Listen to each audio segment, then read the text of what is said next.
So what's up, everybody? Just got off work. God, I need to clean this thing. It's all dirty.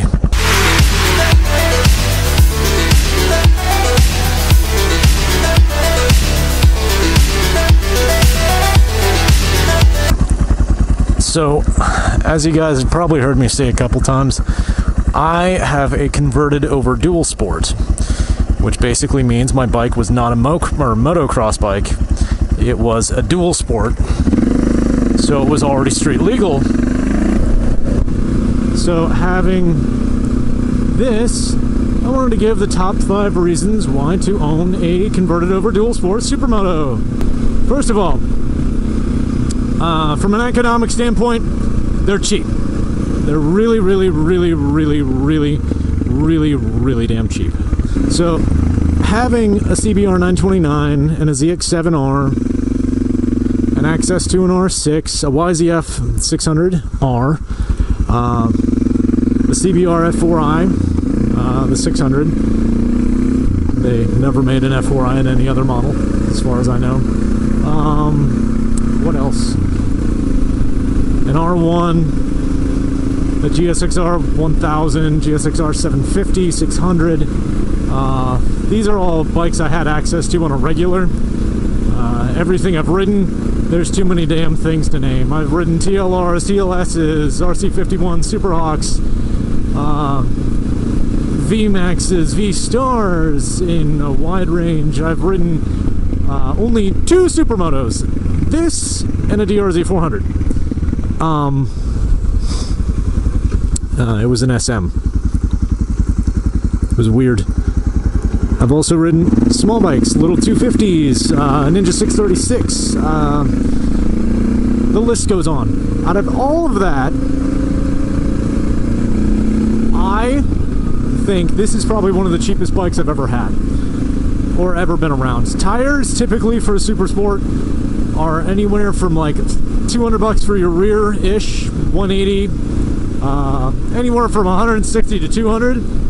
And for this thing, my rear was 120. And 120 to 150, I will say. Because if I got a bigger rear and I wanted to put the max size rear I could on it, it would be $150. Front is actually, for some reason, substantially cheaper than I remember being. We'll disclude the front because fronts are always 120, 70, 17, and that's the same size as a regular sport bike, so you kind of can't do anything with it. Where that and maintenance standpoint, I used to have to take the CBR in every, I think my first valve service was 17,000 miles or something like that. This, true, it does have a service interval for valves a lot closer than that, but your valves are literally done by hand. You can do them with a pair of pliers. Or my forks, I service myself. It's pretty simple. Since it's old technology, dual sports really haven't gotten that advanced in the past few years. So, next thing, access to fun. On a sport bike, you gotta go fast. You have to go ridiculously fast to start having fun. I'm talking like, you're going to need to be breaking the speed limit by a lot to actually push the bike to its limits. This thing, you really don't have to. It's not that hard to push this thing. And also on top of that, sport bikes are confined to roads. And for all of you that think they're not confined to just roads, you really don't know how to use a sport bike. Third thing, the community. The community for dual sports and supermotos alike is huge. Everybody flat out, you have a supermoto? Jesus Christ, you must be nuts. Or, you have a supermoto? That's awesome, man. Let's go ride.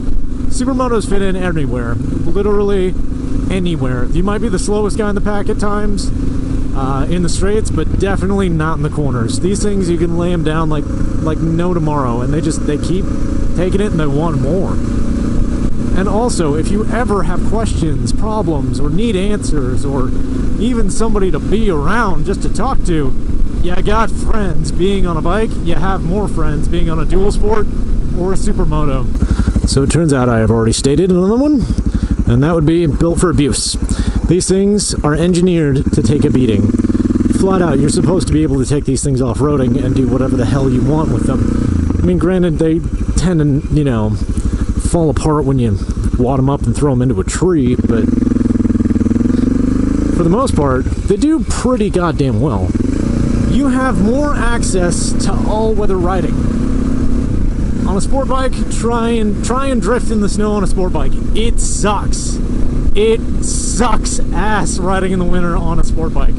I hate it. Everybody I know hates it. I mean, I know you can see videos of people doing the whole stunt thing, and they're like, ooh, look at me put some tire spikes on and all that kind of stuff. I get it. It's fun, all that kind of crap.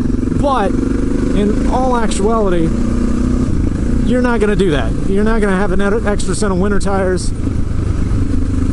and it's not going to suit you. It's not going to do well unless you get the practice in either. So you can't really commute on having studded tires. They're cheap, the community,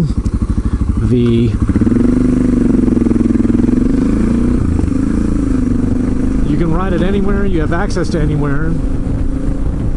Cheap community, access to anywhere, bigger community for people, and all-weather riding is much, much easier.